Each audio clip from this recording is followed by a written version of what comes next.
Alors que tous les feux sont au vert pour le groupe LVMH, Bernard Arnault s'apprête à faire rentrer ses fils Frédéric et Alexandre au conseil d'administration du groupe. Deux jeunes hommes sur lesquels le Figaro nous en apprend un peu plus. La suite après la publicité dans le monde impitoyable et concurrentiel de la mode, LVMH fait figure de poids lourd et domine la compétition depuis plusieurs années maintenant. Le groupe français qui compte en son sein des marques prestigieuses comme Louis Vuitton, Moët Chandon ou encore Dior et Guerlain, a encore réussi une année impressionnante d'un point de vue économique.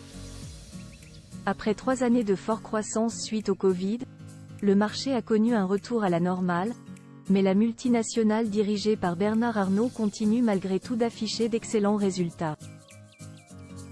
Avec 13% de croissance de ses ventes, elle fait mieux que ses concurrentes et affiche un chiffre d'affaires global de 86,15 milliards d'euros.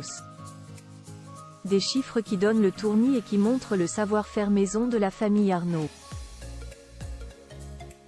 D'ailleurs, le patriarche compte bien continuer à faire monter ses enfants à la tête de son empire. Lors de l'Assemblée générale du 18 avril prochain, il devrait proposer de faire entrer au conseil d'administration du géant du luxe deux de ses fils, Frédéric, âgé de 29 ans et Alexandre, âgé lui de 31 ans, comme nous l'apprend le Figaro dans son édition du 26 janvier.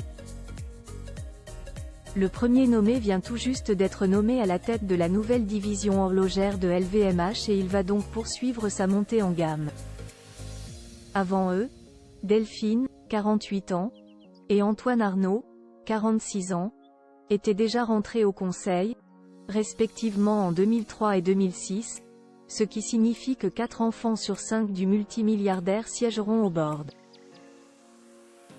Le petit dernier, Jean, âgé de 26 ans, devrait certainement suivre la voie de ses frères et de sa sœur.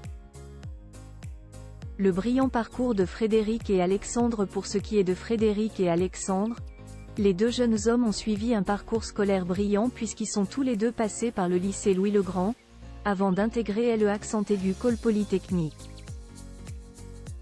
Alexandre n'est plus un cœur à prendre puisqu'il s'est marié en octobre 2021 avec Géraldine Guyot lors d'une cérémonie à Venise. Parmi les invités, se trouvaient des stars internationales comme Jay-Z et Beyoncé, Roger Federer ou encore David Guetta.